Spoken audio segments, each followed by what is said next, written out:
I want to talk about it more from a perspective of not so much women in relation to everything else, but from the perspective, and Monica, if you're in the room, wave your hand. Monica's perspective, the former president of the International Concrete Repair Institute, her input on this talk that she gave me was that you need to talk about it, that we're just women in construction. We're in construction, but we happen to be women. Yes. There's no other way to talk about it. So it's not in relation to anything else. It's that we just happen to be in construction and happen to be women. I have the pleasure of working with some wonderful, dynamic young ladies in the program. I'd like to introduce Alex McAvoy, one of our students. She is going to be in the project. So there are a lot of topics to cover in a short amount of time. So I'm just going to show you a project that we worked on, and I think that you'll see through this project where the opportunities for our young ladies. We had 2 women and three young men who went over to France, to Normandy Beach, to work on the evaluation of the concrete bunkers. Now I'm going to do something that's the worst no-no in a presentation, but I'm going to read something to you directly. I know this is, and you'll see why. This is very quickly one of the big technology advances in the concrete repair industry, which is electrochemical chloride extraction. And I wanted to put that up there just to show you, from a technology side, the opportunities are tremendous in materials development, in processes, and all of that. So yes, a lot of those opportunities exist, but we're going to move right along to France in 1944. One of the young men that went on this project wrote this blog in his local hometown newspaper, and I cannot put the history of this site any better than this young man did. This is Pointe du Hoc after D-Day. All right. I stood tall above the surrounding land, bracing myself against the cold and the wind as I scanned the horizon. Drops of frozen rain stung my face as the surf pounded the rocky beach below. My eyes were little more than slits for fear of being pounded by the wind and the cold. The rising sun gradually revealed the ships and the landing craft as they swept on the beaches and unloaded their cargo. They were met with the sharp crackle of fresh rifles and the deep rumbling machine gun fire.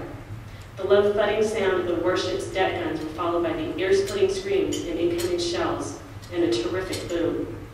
The air is littered with a cacophony of sounds of metal and of men. Some of them are screaming, shouting in fear, or in rage, but not all of them. Some are simply moving forward with a cold and determined look and with one objective in mind: forward. They move slowly but surely, as certain as the movement of the tides against themselves. They move up the hill and over the wire. They move forward and disappear behind me as I finally snap back to reality. For the briefest of moments, I catch myself imagining what it would have been like to be there on that fateful day on top of Pointe du Hoc. I'm standing on the beach in Normandy, France, and the soldiers I saw in my dream were the men of the 2nd Ranger Battalion. Many of you know the story of the D-Day landing on Normandy. The story that most of you may not know is the initial 225 Rangers who landed first thing in the morning to disable the guns that would allow the invasion to occur at Utah and Omaha beaches. And that initial D-Day landing site occurred at Pointe du Hoc.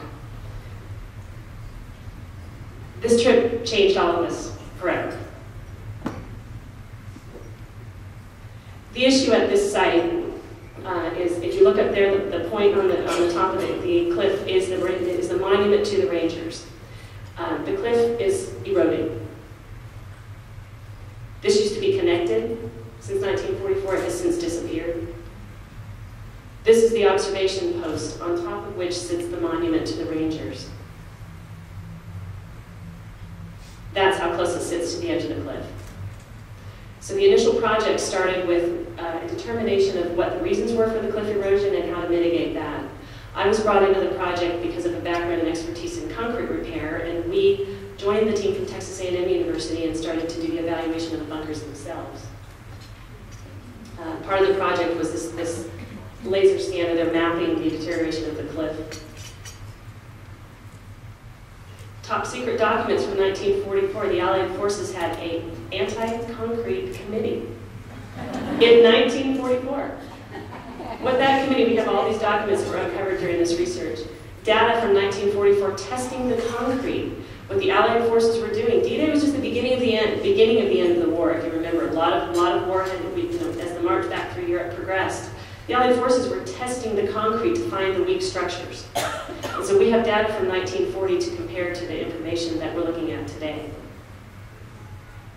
Began with laboratory analysis, preparing samples. I'm just going to go through these. I want to just put a series of these up to show you what the chemical analysis and the petrographic analysis in the lab consisted of. Steel reinforcing corrosion. Slag. The Germans had a lot of knowledge in slag as an additive for their cement to make a very, very durable concrete. Seashells. As the war progressed, the availability of materials went down. Rail lines were destroyed. Toward the end of the war, the structures were being built with rocks, literally just rocks. I wouldn't even call them aggregate, and shells right off the beach.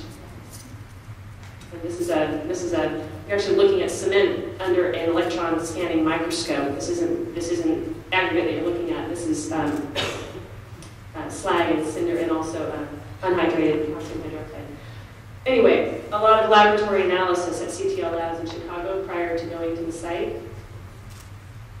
Here we are. We have arrived on a very, very cold week. It was actually snowing at the London airport when we left. It was truly an enormous storm. Like I said, the project for us consisted of I went, Alex, Courtney, Andrew, Robert, and Chad. So this is how the site looks today. 30-foot craters. This is an open gun placemate.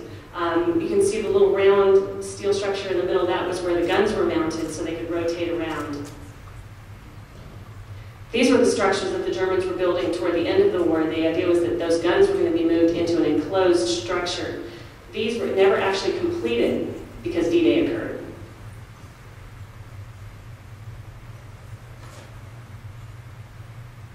Anybody have a guess what that is? Doug, you can answer. It's a sack of cement. You can actually see the burlap imprint. Let me go back. That is a whole stack of bags of cement that had not been mixed yet. They were going to be put into a bunker that was being constructed on the site. So this is a snapshot of time. D-Day happened, and it was not touched beyond that. So we actually had a pure cement sample to test in the lab, which is sort of unheard of. Usually you have to get that cement material out of the concrete to do any laboratory testing. That was the structure that it was supposed to go into. The amazing thing about this site is that it's completely open. Busloads of school children run around. The only place that's not open, very sadly, is this forward observation post, the one that's sitting on the edge of the cliff, with the monument. So that means any surviving vets cannot go out and look at the monument or read the monument, which is the reason that our government has a stake in what's happening at this site today. The shape of the monument is a dagger. The Rangers wore a dagger on their sleeve.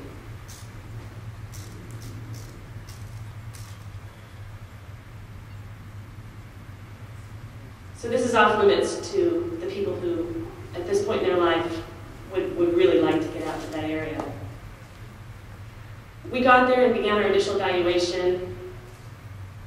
These guys are trying to figure out if they think there's a problem. We could have told them that, right? Every repair issue you could ever want to look at. Patchwork, delaminations, efflorescence. See little spikes of steel sticking up?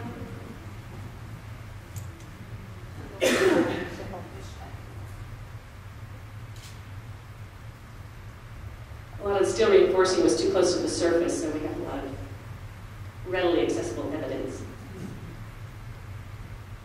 This is a seismic monitor that is inside the observation post. They're monitoring it off-site to see if there's any movement.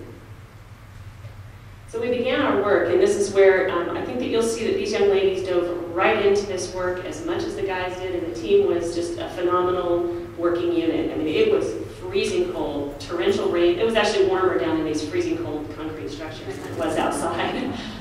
Alex was about 90 pounds over here in the wind. It was a little hard to stand up outside. This is one of the pieces of equipment, and this is where I think opportunities for women in many areas of the industry, because the equipment is very sophisticated now, and it doesn't necessarily take, being able to lift 200 pounds. This concrete thickness gauge is the same equipment that's being used on quality control for the Bay Bridge in San Francisco right now. So it's used in old structures